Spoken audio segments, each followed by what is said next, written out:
aware pa sa pinag-usapan natin. Ano ba, alam mo yan, yung fresh pa sa'yo, hanggang ngayon, nagbabalik-balik pa sa'yo, yung mga pag-usapan last isa. Meron.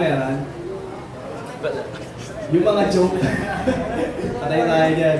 So by the way, i-apply nyo sa buhay nyo dyan. This time, magpapatuloy tayo sa ating discussion, the 8 Commandments. So please, i-ready nyo yung heart ninyo. Again, ito ay malaman na pag-uusap. At marami kayong kagulat-gulat na, alam niyo yun, na malalaman today. And then, sana kung meron kayong kakilala, again, na meron din problema sa issue na to, please, kausapin niyo sila, i-share niyo itong mga pag-uusapan natin. Handa na ba kayo? Handa na ba tayo? Okay, so meron tayong guest speaker ngayon at siya na magpapakilala sa kanyang sarili. I think this is the first time na magsasalita. First time to? First time Sunday. First time sa youth service. Okay.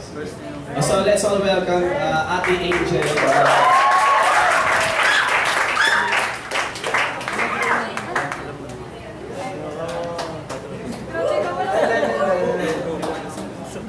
Ayan, hello. Hello. Ayan, bago lahat, meron muna akong papakitang picture.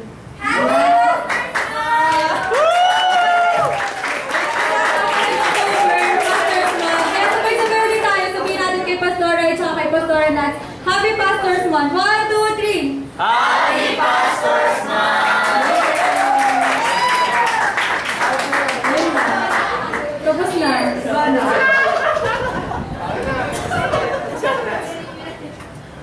Tagalin niyo na. So ayan, gusto ko muna welcome lahat.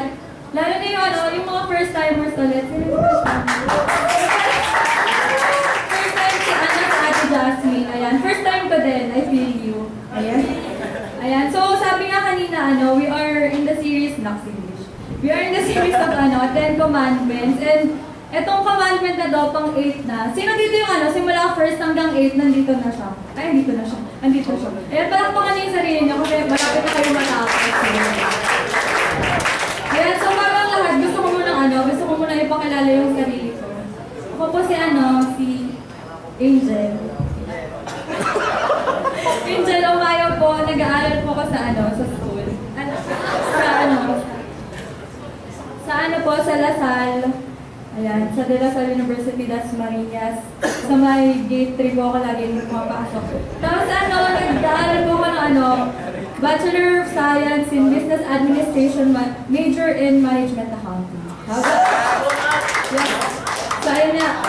So, push na natin to sa 8th Commandment. Sige, sabi sa Exodus 20 verse 15. So, sabay natin basahin para yung participation kayo. 1, 2, 3, go! You shall not steal, di ba? Sobrang dali niya maintindihan. Kapag binasa mo, alam mo na agad kung ano yung ibig sabihin, di ba? Di ba? So, ayan, pero ngayong hapon, gusto ko sabihin na itong commandment na to, hindi siya narrow commandment, but a broad commandment. Ba't ba nakuhuli? Ayan, ulit. This is not a narrow commandment, but a broad commandment. Sa paanong paraan? Parang iceberg. Sino may alam ng iceberg?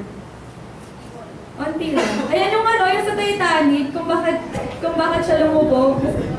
Dahil dun sa iceberg, di na nakita. Hindi na alam. May picture ako. Ayan. Ay, meron. Iceberg? Yung wala. Meron ata sa USB ko. Ayun. Flash guys. Wala eh. Basta yung iceberg kasi, sayang. Nakakainis eh. Surprise na ako eh.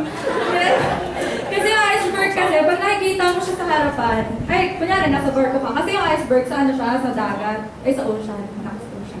Kapag nasa barko ka, ang makikita mo lang yung taas na part ng iceberg. Iceberg. Pero ang totoo talaga, meron pang mas deeper, mas malaki siya sa ilalim yung iceberg. Kaya ayun, wala talaga. Kaya ayun yung gagawin natin dito sa You Shall Not Steal. Kasi kapag sinabing You Shall Not Steal, di ba? Parang nakikita lang natin yung upper part ng iceberg. Sana kasi lang picture. Tapos pero nakakainis. Pero ayun, sayang. Pero ano, ang gagawin natin ngayon, sisisirin natin yung mas deeper meaning ng iceberg. Illustration niya. Ayun. So before that, pray muna namin. Pray.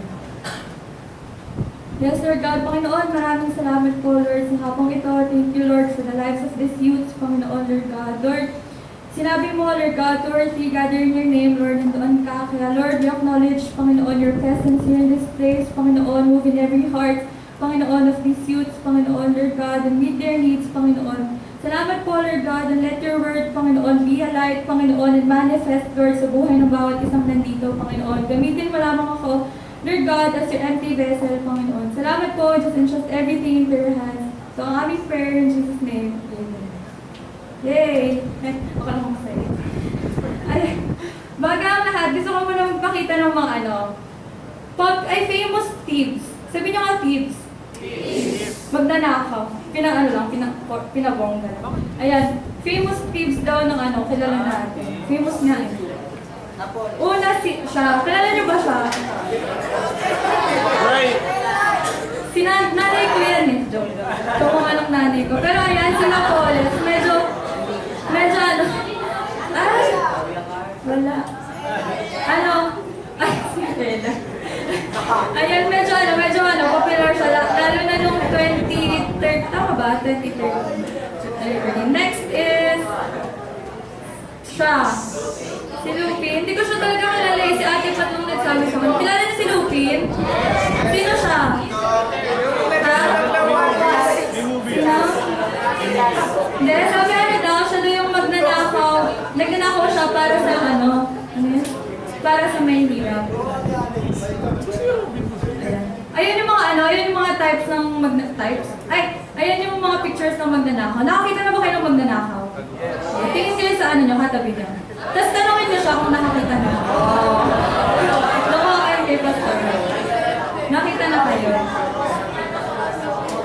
Yung suot ni Marlo parang magnanakaw. Pero kung Marlo, hindi naman ganyan yung suot. Ayun na. Tapos ayun, sige, proceed na ayan. Sa Exodus 20 verse 15 niya, ayun yung siyang not steal. First, gusto ko muna i-point out yung word na na shall. Ano ba ibig sabihin talaga ng shall? Shall. Kasi di ba, pansinin nyo, sa bawat commandment, nag-i-start siya sa you shall not commit adultery, you shall not murder. Pero ano nga bang ibig sabihin ng shall? Ibig sabihin daw ng shall, something such as an order, promise, requirement, or obligation. Meaning, etong mga commandments na to, kung hindi nyo pa nagagets talaga kung gaano kabigat yung mga commandment na pinag-aaralan natin, ibig sabihin ng shall, katulad nga sa binasa, galing yan sa dictionary, sabi, it is an order. Ibig sabihin, hindi siya optional. Hindi siya hindi siya piece of advice lang, but etong mga commandments na to, kailangan talaga nating sundin. Hindi nga siya optional. Ayan nga, obligation natin siya, requirement siya. Bigat ba? Bigat na usual. Pero dahil game changers tayo, kaya natin yun. Amen? Amen. Yes. Yung steal, sunod ko naman gusto i-point out yung yung steal. Ibig sabihin ng steal. Ano nga ba ibig sabihin? Sige, ha? Basahin natin ulit, sabay-sabay. 1, 2, 3, go. Take something that does not belong to you in a way that is wrong or illegal. Number 2 is, take something that you are not supposed to have without asking for permission. Ayan, matik lang, ay parang basic na meaning. Matik. Basic na meaning, pagkuha ng bagay na na hindi mo dapat makuha or hindi sa'yo. Ayun. So, kailan ba tayo nagnanakaw? Or kailan, sino dito pala muna? Kung sino dito nakatry na magnakaw? Yung totoo. Yes. Honest. Ayan. Bale, ang gagawin ko ngayon, sasabihin ko yung 2 categories ng stealing. Bale, magbabanggit lang ako ng konting kinds lang ng stealing. Pero yung first is physical stealing. Ito, narinig niyo na ba yung word na kleptomania? Ha? Sino? Ayan, kleptomania. Ano yun? Ibig sabihin nun, ano siya? Mental disorder siya. Mental disorder siya, ano siya? Nararamdaman mo matinding urge, gusto mong kumuha ng isang bagay dahil dun sa ano, hindi dahil sa value ng bagay or dahil lang dun sa ano, gusto mo siyang kunin. Gets? Gets na ba? Gets what is it? Gets mo? Ulit, yung kleptomania, ano siya, mental disorder siya, na kumukuha ka ng isang bagay, hindi dahil dun sa value ng bagay na kinukuha mo, kundi dahil dun sa ano, nararamdaman mong urge o feeling. Gets na? Gets. So ano, gusto ko rin magpakita ng pictures din ng mga famous na tao with kleptomania. Hindi nyo ata sila kilala eh, pero famous daw sila. Ayan. Number 1 si ano, yan. Si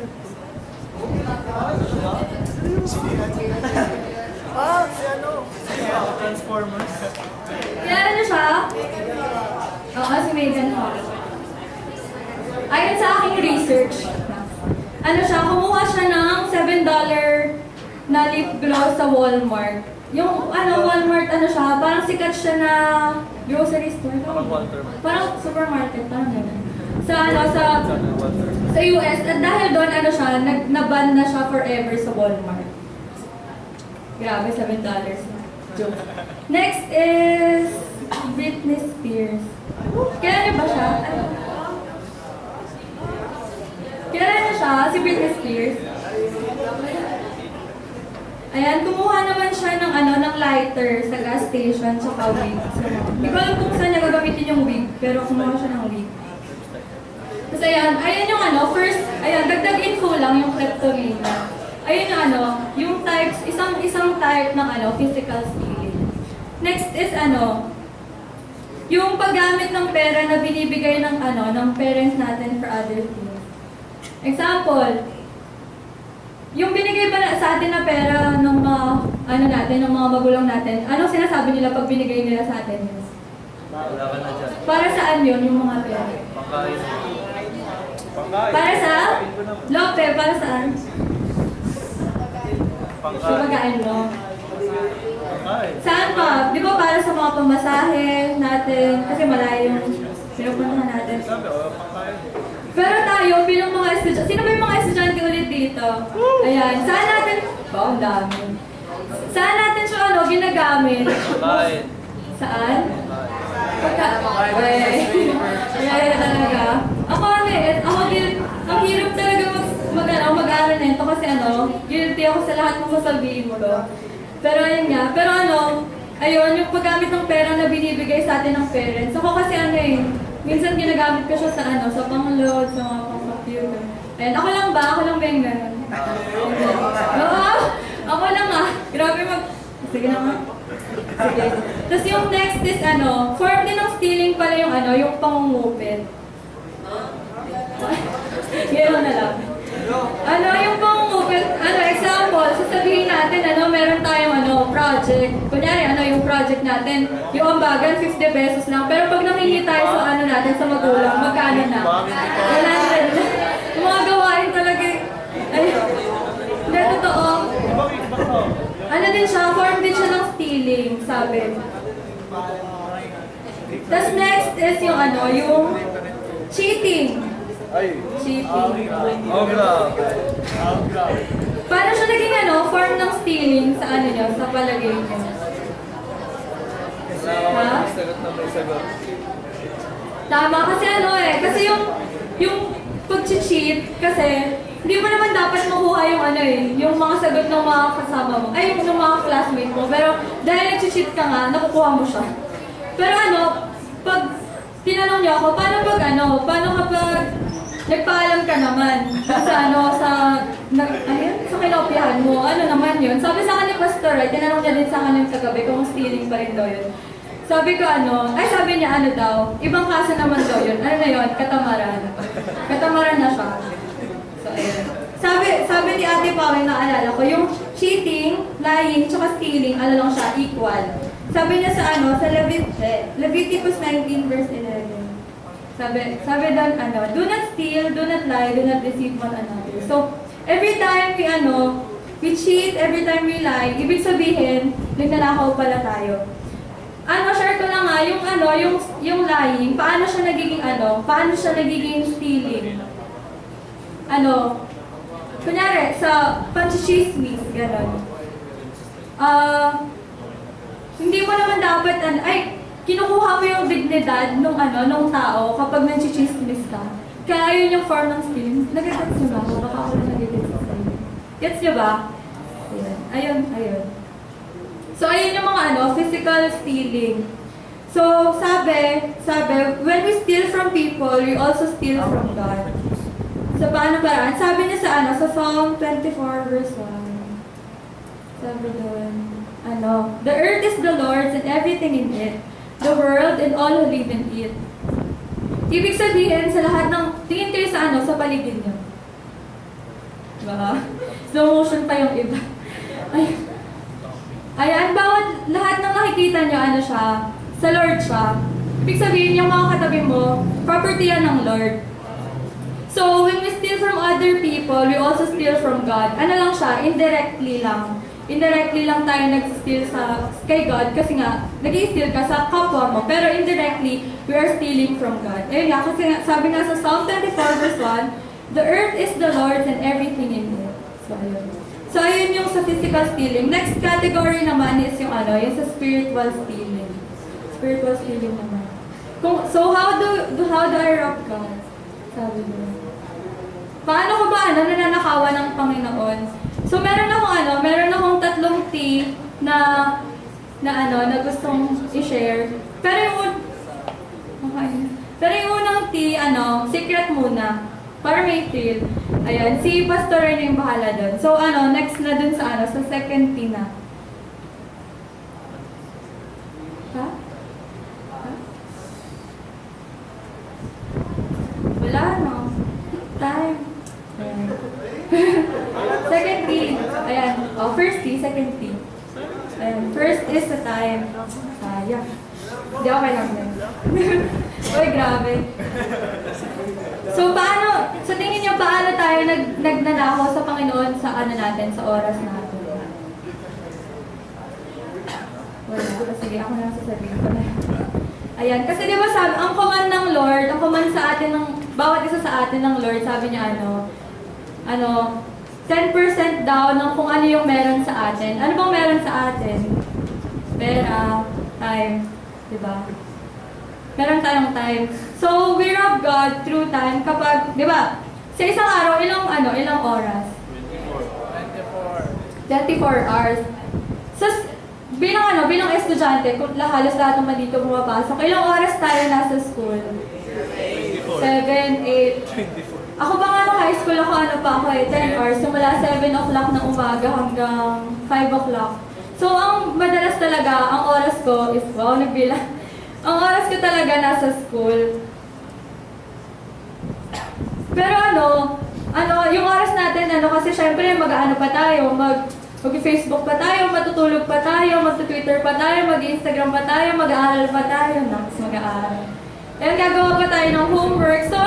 So para sa atin, bilang mga estudyante din, wala tayong time. Pero ninanakawan pala natin ang Lord kapag di natin siya nabibigyan ng oras. Kahit, alam niyo hindi naman nire-require na ang Lord na, kasi di ba 24 hours meron tayo. So, ang 10% doon is 2.4 hours. 2 hours and 40 minutes. Next month. Ayan. So, minsan, hindi na nire-require ng Lord na magbigay ka ng 2.4 hours. Siyempre, siguro sinabi ng Lord, ay, itong anak ko, mag-aaral pa to. Ay, itong anak ko, mag-Facebook pa to. Kaya, sige, okay lang. Pero, nirob natin ng Lord, kahit na konti, kasi minsan, kahit isang araw, hindi man lang tayo makapag-pray. Amen. Hindi man lang tayo makapagbasa ng Bible. So, we rob God through time. Hindi natin siya nabibigyan ng oras. Minsan, sobrang nating busy, hindi man lang tayo, hindi man lang tayo makapagbigay na kahit kahit 20 minutes, kahit 10 minutes. Alam niyo si Lord, gustong-gusto kanyang kausapin. Gustong-gusto kanyang kausapin. Tapos we rob God din kapag alam niyo yung fourth commandment, di ba? Alam niyo? Sino may alam yung fourth commandment? Sabihin niyo nga. Remember the Sabbath day. Remember the Sabbath.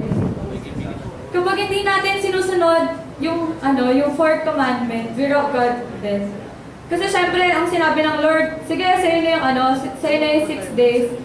Gawin mo na lahat ng gusto mo, magliwaliw ka na, ganyan. Pero yung time mo sa tuwing Sunday, bigay mo naman sa akin, sabi ng Lord. So let's stop robbing God. Let's stop robbing God. Gets, nagigit sa baka. Ayan. So, next T is talents. Talents.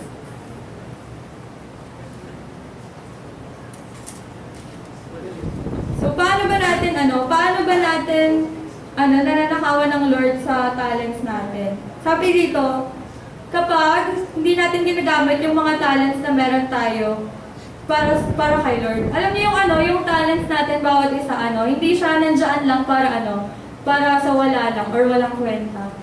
Andyan siya, yung mga bawat talent natin, andyan yan para sa may purpose yan kung bakit siya nandyan. Hindi yun sinabi ng Lord, ay gusto ko si Micah, magaling kumain, pero dahil wala lang, ganyan. Hindi, magaling siya kumain kasi magaling siya kumain kasi dahil dun pala makaka-raise siya ng disciples. Mga ganyan. Sana ako din, no? So ayun, share ko lang din kasi yung buhay ko dati. Yung mga years.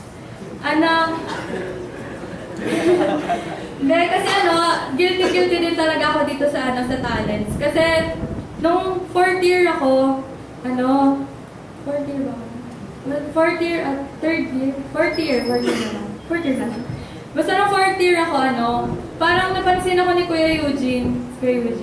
Ayan, pinapansin niya ako nang marunong pala ako kumanta. So, niya ako, sinasali niya ako sa worship team.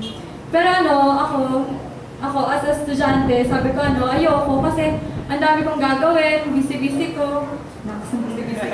Anong ginagawa ko yung nag-aaral? Ayan, busy ko, tapos sasali pa ako sa worship team na yan. Tapos, hindi ako galit. Sali pa ako sa worship team. Tapos nakakailang pilit sa akin si Kuya Eugene, tinatakbuhan ko siya. Pero thank you. Yes.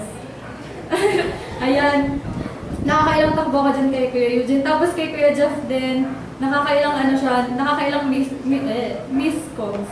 Mga siguro, mga 16 times, mini-miss call niya ako. Para lang abutin ako. Pero alam niyo na-realize ko lang sa sarili ko, nung sayang yung time na hindi ako nagpagamit sa Lord. Kasi, dahil sa ministry ko, kaya rin ako nandito ngayon, nagsasalita. Kaya, gusto ko i-encourage bawat isa na sa lahat sa mga talents na binigay sa atin ng Lord, hindi yan nandyan para sa wala lang, sa walang kwenta. Nandyan yan para ipagamit mo sa Lord. Amen?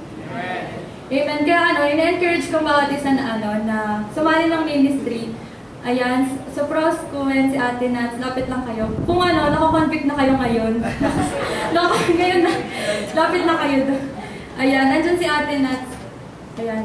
So tigilan na natin yung pagnakaw sa Lord kapag hindi natin pinapagamit yung talent natin sa Kanya.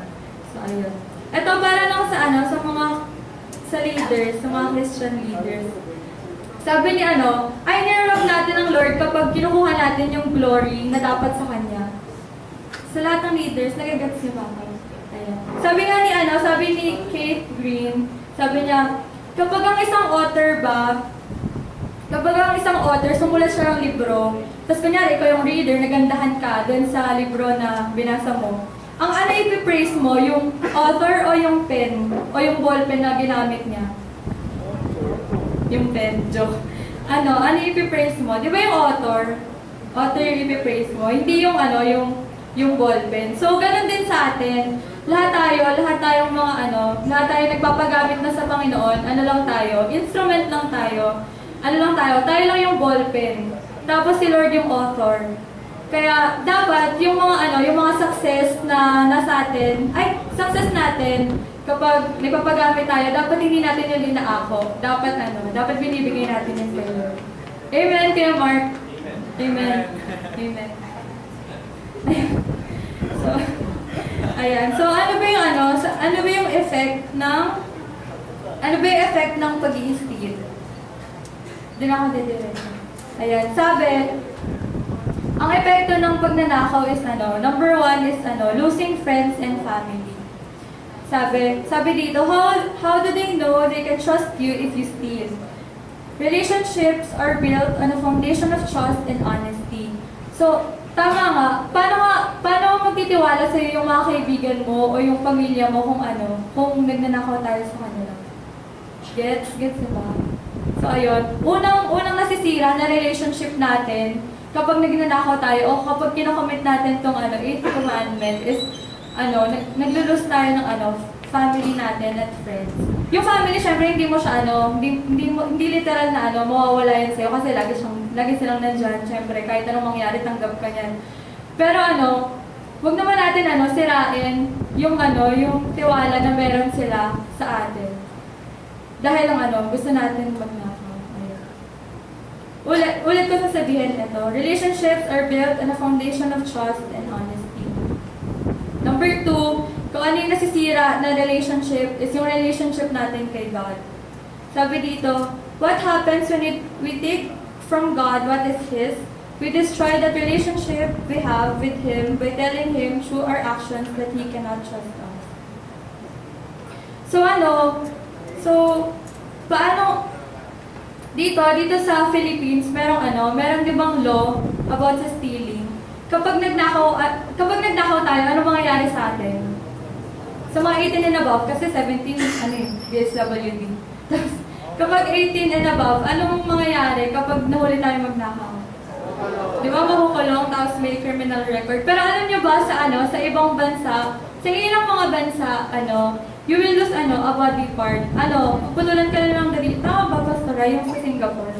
Ayun, yung sa Singapore, kapag nahuli ka nilang magnakaw, puputulan ka ng daliri.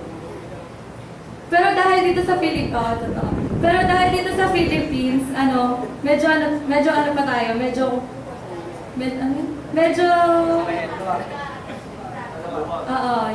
maluwag pa tayo. Lang tayo, kulong and criminal record. Pero sa Bible, kapag nagnakaw tayo, merong consequence. Sabi sa 1 Corinthians 6 verse 9 to 10. Sabi dun, or do you not know that wrongdoers will not inherit the kingdom of God? Do not be deceived. Neither the sexually immoral, nor idolaters, nor adulterers, nor men who have sex with men, nor thieves, nor the greedy, nor drunkards, nor slanderers, nor swindlers will inherit the kingdom of God. So, ibig sabihin, ayun, sabi doon, nor thieves will inherit the kingdom of God. So, kapag nagnakaw pala tayo, sabi sa Bible, hindi tayo makakapasok ng langit. So, hindi ako nagsabi noon yung Bible.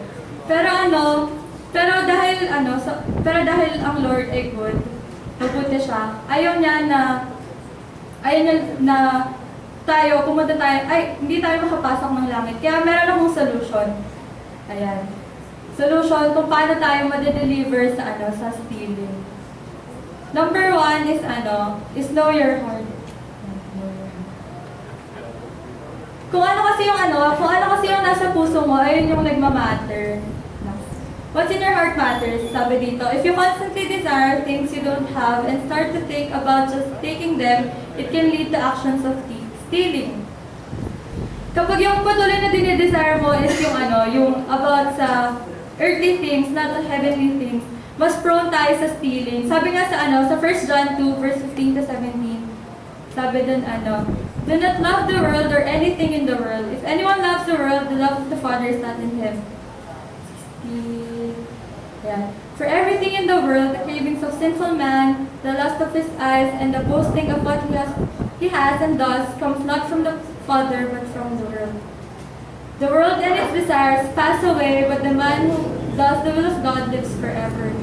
Ibig sabihin, itong mga bagay na nakikita natin, temporary lang siya. Ibig sabihin, hindi siya naglalast. Temporary nga Hindi siya naglalast. Pero ito lang yung sasabihin ko. Si Lord, siya lang yung eternal. So let's put our desires sa taas, hindi dun sa nakikita natin. Amen. Amen. So, ayun. Number 2, kung paano tayo ma-deliver dito sa stealing is give. Siyempre, kung ano yung kabaliktaran ng stealing, give, diba? Yun yung kabaliktaran ng stealing. So, etong gagawin natin na solution, parang siya, counter-attack. Kasi meron akong nabasa na article, kasi siya, about sa love naman siya. Yan, binigay sa akin ni ate ko. Totoo ba? Kapag naiisip mo daw yung tao na gusto mo, ganyan, Nox. Kapag naiisip mo daw yung tao na gusto mo, i-counter-attack mo siya with prayer. Pero dito naman sa stealing, kapag gusto mo mag-steal, ayun naman, i-counter-attack mo siya ng give.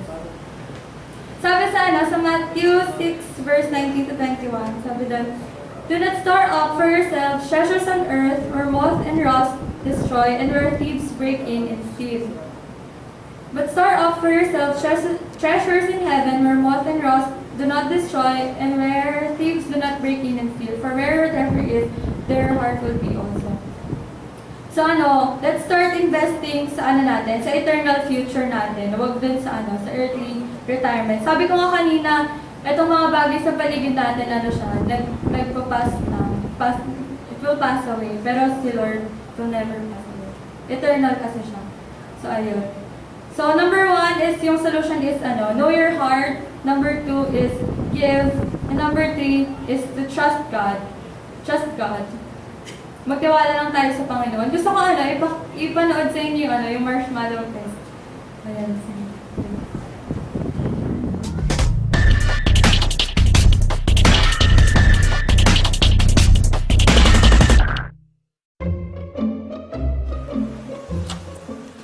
Okay, sit in that chair.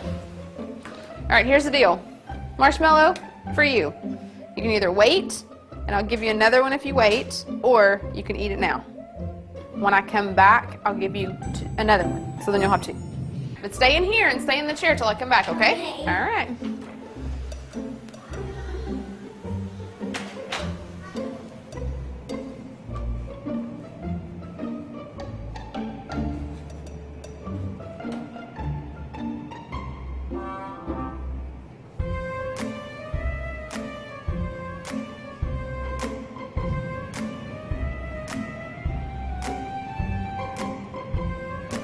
I'm gonna go do something and then I'll come back. It smells yummy. It smells really good.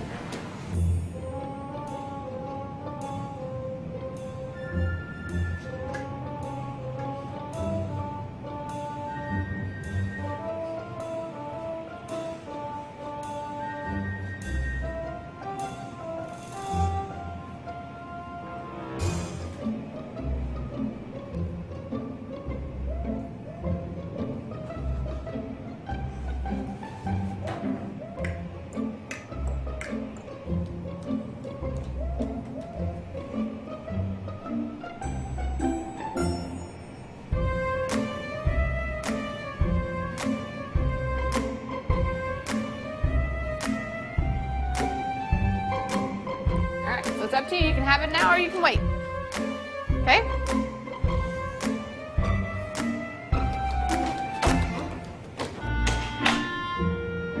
I'll be back. Stay in the chair, okay? Okay.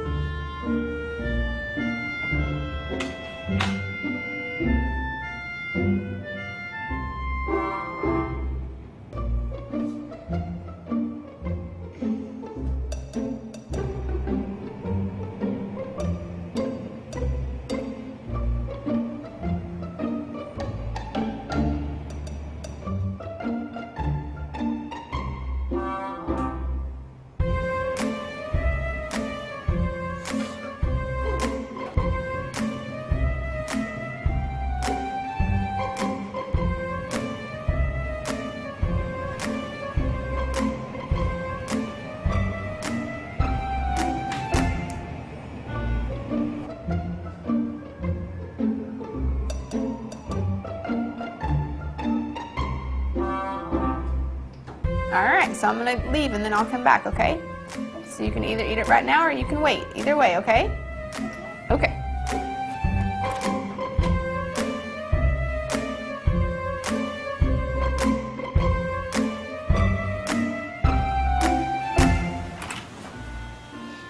How'd you do? Did you do good? You did? Yeah. You wanted to eat it, didn't you? Yeah. So did I tell you to give you another one? Okay, now you can have both. You need them.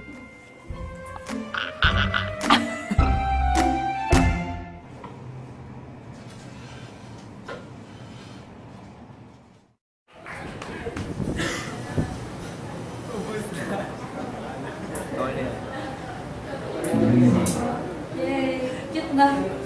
Ayan, so gayahin natin yung mga bata na na hindi kumain ng marshmallow.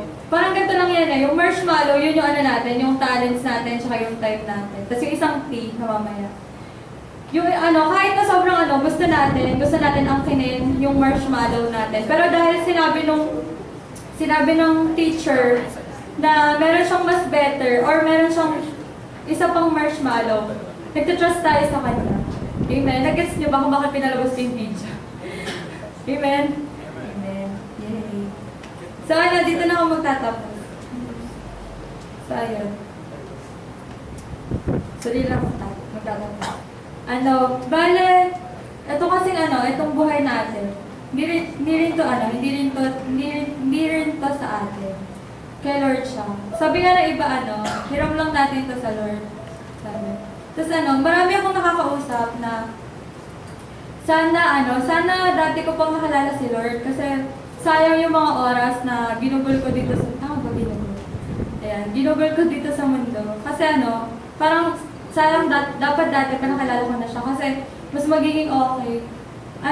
Tayo dito, tayo mga kabataan, sobrang natin, paulit-ulit ko itong sinasabi, sobrang sobrang blessed natin. Sobrang blessed natin kasi at this very young, at this young age, nakilala na natin si Lord. So, dahil nandito na tayo, huwag na tayong magpatumpik-tumpik. Huwag na tayong magpigil. Dahil nandito na naman tayo eh. Bigyan na natin lahat. Maraming tao, hindi man nila maintindihan kung bakit gusto mo maging Kristiyano. Maraming tao, hindi naman nila maintindihan kung bakit mo gusto maging Bible teacher. Maraming tao, hindi man nila maintindihan kung bakit mo gusto maging pastor or worship leader. Pero ito yung sinabi ng Lord. Sabi dito pala, you giving your life to God and surrendering your will, give Him the opportunity to do extraordinary things in your life for His glory. Gagawa siya ng extraordinary things na hindi mo alam na kaya mo palang gawin. Gets? So ngayon, tayong mga kabataan, simulan na natin, magbigay ng buhay sa Panginoon. Sabi nga sa isang nabasa kong quotation, give God what's right, not what's left. Ibigay natin sa Panginoon kung ano yung tama. Or hindi yung tira-tira lang natin. Ibigay natin sa Kanya yung natin, yung buong buhay natin, yung talents natin, yung time natin. Kasi marami rin Kristiyano ganito eh. Minsan sasabihin nila, Lord, sige, bibigay ko na yung buhay ko. Pero Lord, wait lang yung time sa akin muna. Next time ko na ibibigay sa'yo. Tapos minsan, Lord, sige, sa'yo na yung buhay ko. Pero Lord, yung talent ko sa akin muna. Next time na lang. Pero sabi nga, give God what's right, not what's left. Let's stop robbing God. Let's stop robbing God. So yung susunod na tea, si Pastor Ryan.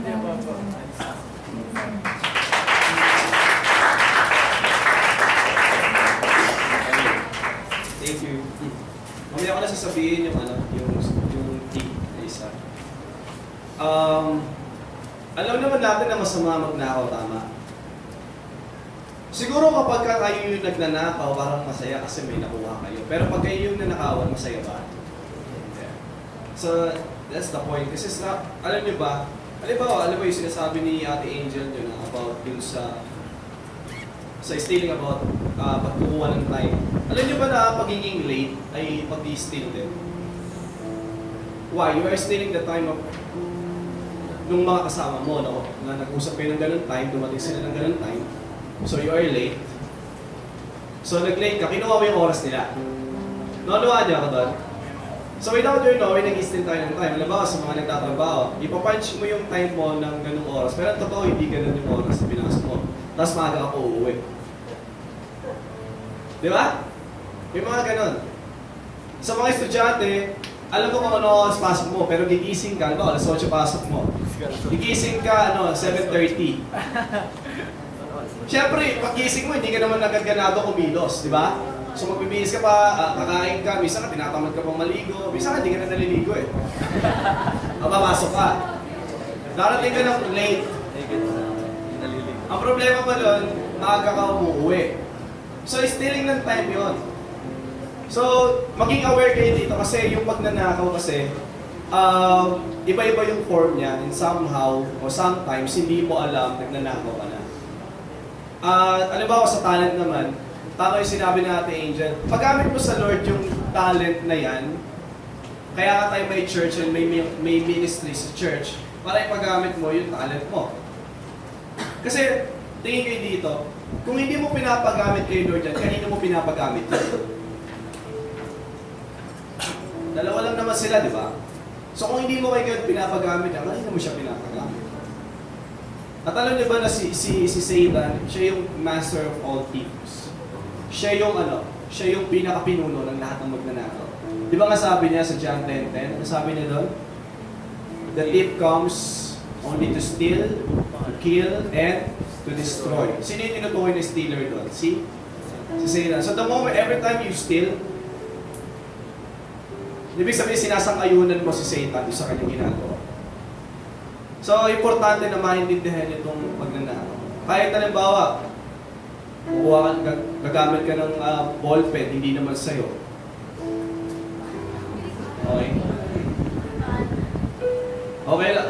Kung nagpaalam yan, katamaran lang talaga kasi hindi nagdala ng ballpen. Okay? Hindi ganito, nagbabalikan ng ballpen. Sa school, nang-kopya ka, hingi ka ng hingi ng papel, minsan ka pumipilas ka na lang, di ba? Pero dito nakapilas ka na ng papel bago ka pa nagpaalam, di ba? Yung mga ganun, di ba? Minsan nga, papaalam ka pahingi ako, hawak mo na eh. Pulit na eh, kalahati na yung nakulit mo, sabi, pahingi ako papel ha. Baka tanggi pa, di ba? Sa mga nag-cheat ng sagot, di ba? Maawa naman kayo doon sa nag-aaral. Kasi ninanakaw niyo yung kanilang pinagpaguran. Hindi lang yung sagot yung ninakaw ninyo. Ang ninakaw ninyo, yung panahon na siya nag-review, nagpuyat, tapos ikaw ang sarap ng tulog mo. Pag-gising mo, mumopya ka lang. Nakikita niyo yung sinasabi ko? So para hindi ka mamopya, ano gagawin? Mag-review ka, mag-aaral ka. Okay? So importante na maintindihan niyo itong pinag-uusapan natin. Kasi alam niyo ba yung pulot dulo ng kung bakit ka nagnanakaw? Alam niyo kung bakit ka nagnanakaw? Bakit maraming taong nagnanakaw ngayon? Sige, mag-guess kayo. Nagsisimula siya sa letter G, English word. Nagsisimula siya sa letter G, greed. Bakit nagnanakaw maraming tao? Somehow, ikaw nagnanakaw because may greed. Mayroong pagiging makasarili o pagiging sakit. Kasi may gusto ka na makuha na alam mo na wala ka at alam mo na matatagalan ka pa. Kung magkakaroon ka man, matatagalan pa. So, dahil alam mo yun, umaandar na yung kasakiman mo, so gusto mo nang madaliin, so kukunin mo na. Kasi mayroong kasakiman. Kaya every time na guys, every time na meron kang kinubuang bagay na hindi sa'yo, hindi ka lang basta nagnakaw, pinapakita mo na meron kang kasakiman sa sarili mo. Kasi hindi ka kontento na siya lang yung meron. Every time na nakikita mo yung classmate mo, ang ganda-ganda ng suit, ang dami niyang clip. Okay? So ikaw naman, hindi naman clip, minsan di ka nagpapaalam, susutin mo rin. Bakit? Kasi may kasakiman kang ayaw mo na siya lang yung meron. Then gusto mo ikaw rin meron. Ito pa isa. Yung pagda-download ng MP3 sa internet, that is stealing. Panonood ng pirated CD, that is stealing. O sige, sabihin na natin hindi kayo yung nag-steal. Pero binili niyo yung ninakaw. Ibig sabihin, kinukonsinda yun. Kasi hindi naman kayo yung nagnakaw tama? Ang nagnakaw yung nag-video noong sa sinihan or kung saan man yan. Okay? Tapos ginawa niya CD, binenta niya sa mura. Okay? Kayo naman, ang inyong motibo is para makatipid. Tama? Siyempre, kung manonood ka pa ng sine, gagastos ka pa ng pamasahe, mahal pa. Siyempre, ayaw mo namang manood ng 2 oras na wala kang kinakain, kailangan mo bumili ng pagkain. Di ba? So para ano sa'yo, medyo hindi perwisyo sa'yo, bibili ka na lang ng CD. Kaya lang, pirated. So, ganito, bumili ka doon sa magnanakaw, binili mo yung ninakaw niya. So matatawag mo ba yung sarili mo na magnanakaw? Matatawag mo ba yung sarili mo na magnanakaw, binayaran mo naman? Yes or no? Sino sa yes? Taas ang kamay. Okay, sino sa no? O, isa lang? Marami nagtaas ng yes. Ay, konti lang pala nagtaas ng yes. Ang sagot ay hindi. Hindi ka magnanakaw, pero kinonsinti mo yung magnanakaw. Parang sinasabi, every time bibili ka, babayaran mo siya, without your, indirect na sinasabi mo sa kanya, kumopya ka pa ng madami. More pa ha, bibili ako ulit sa'yo, basta madami ka pang makakopya ng mga libreng palabas. Kinonsinti mo yung magnanakaw. Okay? So kung meron kang mga pirated CD sa bahay, it's your decision. Hindi ko sinasabi itapon ninyo, pero kayong bahala. Mag-decision kayo. Ayaw ko naman panghimasuhan kayo. Okay, pero kayong bahala. Alam niyo na to. Alam niyo na to. At least alam niyo na itong pinag-uusapan natin. So, decide. Paano yan? Di sa akin yun. Sa tatay ko yun. Patay tayo dyan. O, bahala na kayo. Kaya ibig sabihin, the next time, kayo alam niyo na to, the next time, although mahal yung no? Mag-ipon na lang kayo. Alam ko marami na kayo. Dahil alam niyo, wala tayong magagawa. Mahal talaga mga CD ngayon. so dahil may kasakiman, no? Ano niyo ba 3 bagay? Meron tayong 3 bagay na sinasabi kay God every time na nagnanakaw tayo, umukupit tayo, kumukuha ng bagay na hindi sa'yo. 3 bagay. Una, sinasabi mo kay God, wala akong tiwala sa'yo. Kaya ka magnanakaw. Sinasabi mo kay God na, Lord, wala akong tiwala sa'yo na kaya mo mag-provide sa pangangailangan ko. So ako na lang ang mag-provide para sa sarili ko. Indirectly, sinasabi mo kay God. Every time you steal, sinasabi mo kay God, wala akong tiwala sa'yo. Hindi mo kaya i-provide yung pangangailangan ko. Pangalawa, sinasabi mo kay God na ayaw kong makialam ka sa buhay ko. Every time na nag-i-steal ka, every time na nagnanakaw ka, sinasabi mo kay God, ayaw kong makialam ka sa buhay ko. Ako nang bahala sa sarili ko, ako nang didiscard sa buhay ko, so huwag mo na akong pakialaman. Yun yung sinasabi mo, every time you steal. Kasi sinasabi mo kay God na hindi mo naman kaya didiscard sa buhay ko, ako na lang didiscard sa buhay ko. So huwag ka na makialam, ako na. Kaya ka magnanakaw. Okay? And lastly, sinasabi mo kay God na kulang yung binibigay mo sa akin. Every time na nag-i-steal ka, sinasabi mo kay God na kulang yung binibigay mo sa akin. Pag nagbigay ka, kulang-kulang.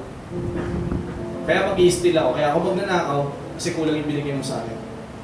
At yung 3 bagay na yon, hindi nyo man sinasabi ng harapan kay God. In your heart, in your action, ganun yung sinasabi nyo kay God. Wala akong tiwala sa'yo, ayaw kong makialam pa sa akin, kulang yung binigay mo. Pero kung babalik na rin natin yon, stop stealing. Sa lahat ng bagay, sa time, sa talent, mamaya yung isa pa letter D. Stop stealing. Sabi mo nga sa katabi mo, huwag ka nang magnakaw kasi. Ano magnakaw kasi? Nakaw patingin. Paano? Makontento ka sa kung anong meron ka ngayon kasi magtiwala ka. Anak ka ni God eh. Ibig sabihin, kung talaga nagtitiwala ka sa Diyos, hindi mo kailangan magnakaw kasi ano mo magpo-provide sa'yo si God. Amen ba? Amen ba?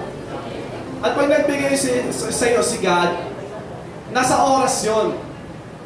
Ang problema kasi sa atin, nagmamadali tayo masyado. Nagmamadali tayo masyado. Kaya ang gagawin mo, gusto mong ma-provide yung pangangailangan mo, magnanakaw ka na lang para mabilis nga naman. So sinasabi na wala kang tiwala kay God. Kaya magtiwala kay God. Amen ba? Magtiwala tayo sa Diyos, ibibigay niyo yung need mo. Magkaiba yung tingin sa magkaiba yung wants sa needs. Magkaiba yun. Minsan gusto mo lang pero hindi mo naman kailangan. Minsan ang pinagpe-pray mo kay God, Lord, bigyan mo ako neto. Hindi dahil sa kailangan mo yon kasi gusto mo nun. Magkaiba yon, okay? Ang ibibigay sa iyo ni God ay yung need mo, hindi yung gusto mo. Okay? Kaya huwag natin madaliin. Alam ni God kung kailan siya mag-provide at kung paano, kung kailan. Amen. So hindi mo kailangan magnakaw. Walang anak ng Diyos ang magnanakaw. Pag anak ka ng Diyos, kontento ka sa buhay. Amen ba? Kung anong meron ka ngayon, kung anong gadget ang meron ka ngayon, kung anong kalagayan mo sa family, kung anong pera meron ka ngayon, kung anong meron ka sa buhay mo ngayon, kontento ka doon, nagpapasalamat ka, at nakatingin ka kay God, hindi ka nakatingin sa classmate mo o sa kapitbahay mo kung may makukuha ka ba, no. Nakatingin ka kay God dahil si Lord ang magpo-provide ng lahat ng needs mo. Amen. Amen. So, ngayon, punta tayo sa unang letter T. Kasi yung binigay kanina sa inyo ni Ate Angel is yung pangalawang letter T, tsaka yung pangatlo. Yung time, tsaka yung talent. So, yung unang letter T, meron ba kayong guess kung ano? Rush? Oh, treasure. Treasure or tithes. Diretso na rin tayo ng giving. Ganito. That is number one. Bakit number one yun? Kasi kung mapasahin nyo, directly sinabi ni God sa Malaki 3:10, kung papakita mo yung verse. Sabi ni God sa Malaki 3:10, bring the whole tithe into the storehouse. Kung babasahin nyo pa yung in verse 8 and 9, nitong Malaki 3:10, tinatanong niya yung bayan ng Israel. Sinasabi niya, how can you, paano nyo nananakawan ang Diyos? Paano nyo ako nananakawan? Kaya nyo ba akong nakawan? And then sinagot din ni God, yes. By tithes and offering. Kapag hindi daw natin binabalik yung tithes and offering, ninanakaw natin sa Diyos. Bigyan ko kayo ng sample. Kung pahawakin ko kayo ng tagi 1 milyon ngayon. Okay? Nakahawak lang kayo ng 1 milyon? Gusto niyo makahawak? Magkamayaman na tayo. So, pinahawak ko kayo ng tagi 1 milyon. Okay, tagi 1 milyon, imagine hindi ko na kung kaya niyo i-imagine kung gaano kadami 1 milyon. So, halimbawa, binigyan ko yung maleta, 1 milyon yung laman, binuksan ninyo 1 milyon. Pinahawak ko sa inyo. And then sinabi ko sa inyo na akin na ulit yung 1 milyon. Masama ba ako? Pinahawak ko lang. Masama ba ako? Ulitin ko yun Pinahawa ko kayo sa 1 milyon. Nakamaleta. Nakita niyo naman 1 milyon. Tapos sabi ko sa inyo, akin na ulit yung 1 milyon. Masama ba ako? Bakit? Kasi? Sa inyo ba yun? Kanino yun? Sa'yo. Okay. O, pinakita ko lang sa inyo. Feeling niya naman. Okay. And then, sige, pareho sa scenario. Pinahawa ko 1 milyon, nakamaleta, tingnan niyo 1 million, and then humingi lang ako ng 100,000. Masama ba ako? Humingi lang ako ng 100,000. Kung bagay 10% hiningi ko lang, masama ba ako? Kasi hindi naman yun sa inyo, di ba? Kung tutuusin, yung 90% na nasa inyo is hindi rin naman sa inyo. Pero sabi ko, 100,000 lang yung kukunin ko. So, masama ba ako? Masama ba ako? Hindi. Balik na rin natin yung scenario. Ako yung binigyan niyo ako ng 1 million. Kayo naman yung nagbigay sa akin, kayo naman yung mayaman, no? Next. Lahat kayo, binigyan niyo ako ng 1 million. Pinahawak niyo sa akin. Pagtingin ko, wow, 1 million, bilhin ako isa-isa. Okay, 1 million. And then humingi kayo ng 100,000. From the 1 million na hawak ko, naggaling din naman sa inyo. Tapos ayaw ko ibigay. Masama ba ako? O yung iba, hindi na nakareact. Pinahawak niyo ng 1 million. Humingi kayo ng 100,000 lang. 100,000 lang. Tapos ayaw ko. Masama ba ako? Bakit?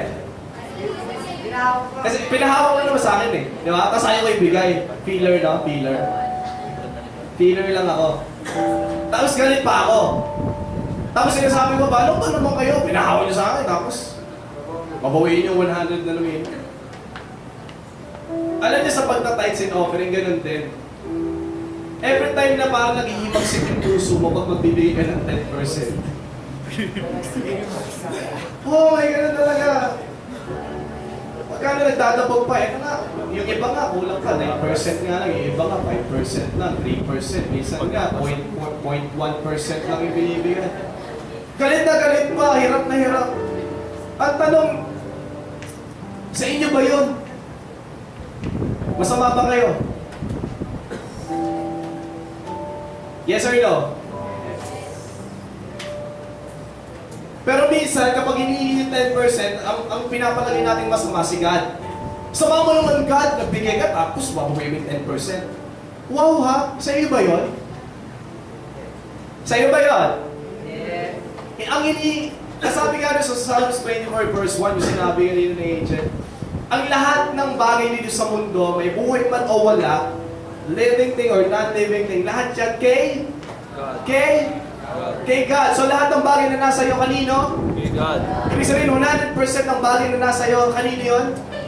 Kung humingi ba si God ng 10%, masama ba si God? Kapag hindi nyo binigay, sino masama? Yung ibig sabihin, parang sa mga bigat ng loob natin pag sinabing 10%. Kaya namin kayo ini-encourage, mga kabataan, kaya namin kayo ini-encourage sa ganitong edad nyo pa lang. Ini-encourage namin kayo na matuto tayo mag-tithes and offering. Why? Tingin kayo dito, mahalaga ito sasabihin ko. Sabi ni God sa somewhere in Luke 16, kung hindi nagkakamali, kung sa maliit na bagay pa lang hindi ka mapagkatiwalaan, paano ka pa pagkakatiwalaan ni God sa malalaking bagay? Naniniwala ba kayo na yung tinatanggap nyo ngayon maliit na bagay pa lang yan? Naniniwala ba kayo na kaya pa kayo pagpalain ni God, hingin dyan sa inawakan yung pera? Kaya, naniniwala ba kayo? Ito sabi ni God, kung sa maliit na bagay pa lang, hindi na kayo mapagkatiwalaan. Yung pag humingi si God ng 10%, ayaw nyo na ibigay. Ibig sabihin, hindi tayo mapagkatiwalaan. Paano pa kayo bibigyan ng mas malaki pa dyan? Kung sa 10%, doon pa lang sa maliit na meron kayo ngayon, hirap na kayo sa 10%. How can you say na kaya pa kayo na handa kayo tumanggap ng mas malaki pang pagpapala? Well, in fact, dyan pa lang sa maliit, yung 10%, hindi natin maibigay. Nauunawaan namin kayo mga kabataan kasi syempre estudyante kayo, namamasaya kayo, may mga project, minsan hindi kayo binibigay ng parents ninyo ng pang project. No, parang pag nabigay sila ng baon, sakop na lahat doon, pati pambili mo ng lahat ng project na makagraduate ka. Totoo, di ba? Totoo, may mga magulo na yun, pag humingi ka ng project, galit pa. Galit pa, pambaon lang talaga yung binibigay sa'yo. Tama ba? Sino sasakay sa akin doon? O, di ba? Pag binigyan ka ng baon, parang yan na, habang buhay, habang pumapasok ka, yan na yung lahat. Kawawa tayo mga estudyante. Pero yun nga yung challenge eh. Yun nga yung hamon eh. Kung gipit na gipit kayo, pero kaya nyo pa rin magbigay sa Lord, di ako, pagpapalain kayo ni God. Amen. Ulitin ko yun.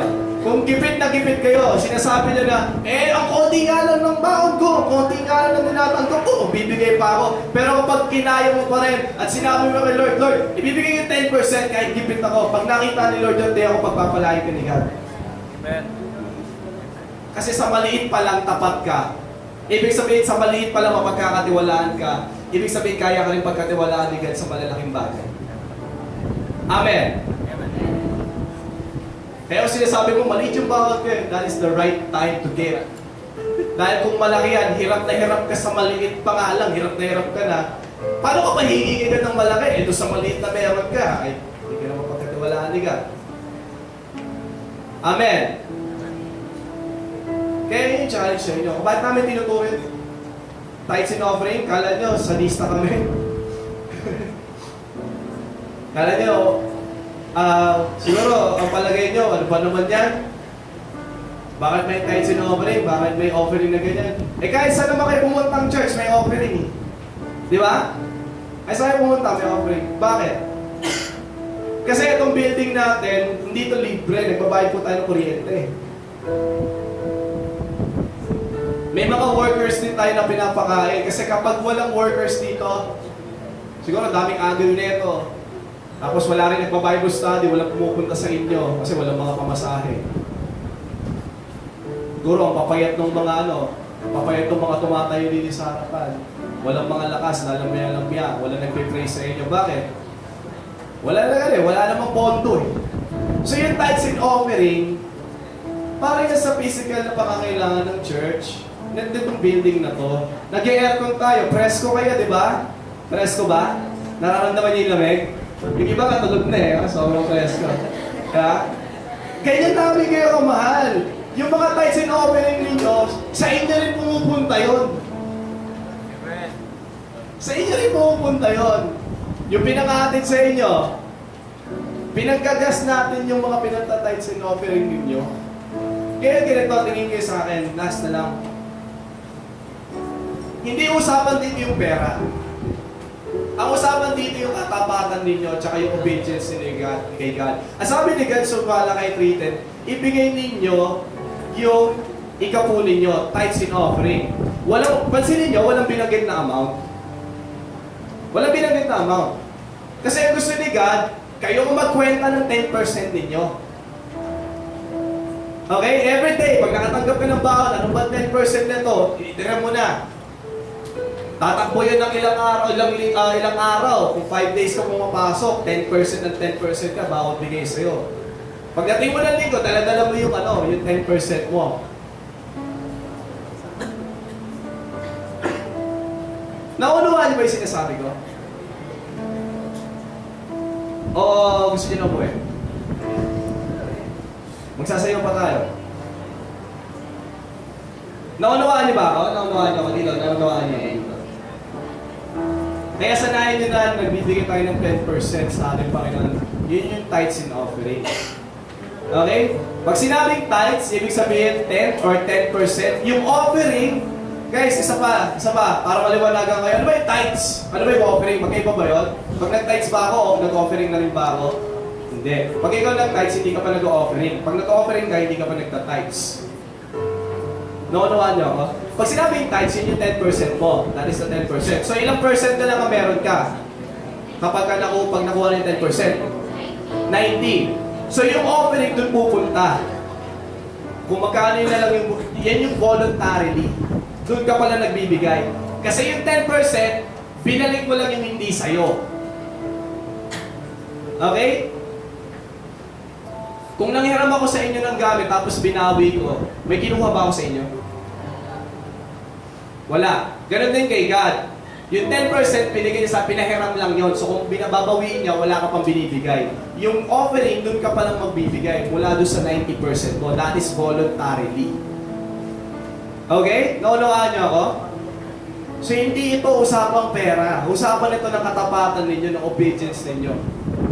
So ngayon, i-prepare ninyo yung ninyo, yung tithes and offering ninyo. Nandyan yung mga sobre, plastic na envelope.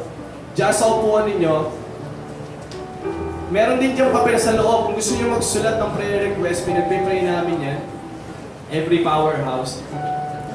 Isipin nyo maigi, ito ba yung 10% ko? Pag sinabi na kayo, wala akong 10% na dala. China-challenge ko kayo, next week, pagkandaan yung 10% ninyo. Inuulit ko, kung maliit na bagay pa lang, mapagkakatiwalaan kayo ni God, pagkakatiwalaan rin kayo niya ng mas malalaking bagay. Yun yung unang letter T.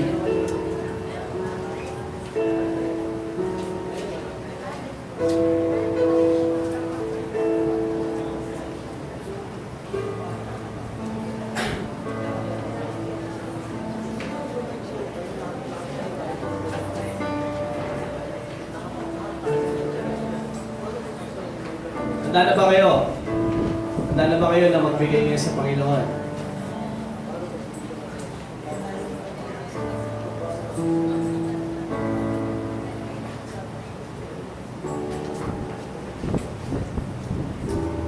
So, ganito gagawin natin. Be honest. Ha? Kung wala kang pagbigay ngayon, kumbaga wala kang may laglag ngayon sa sobre.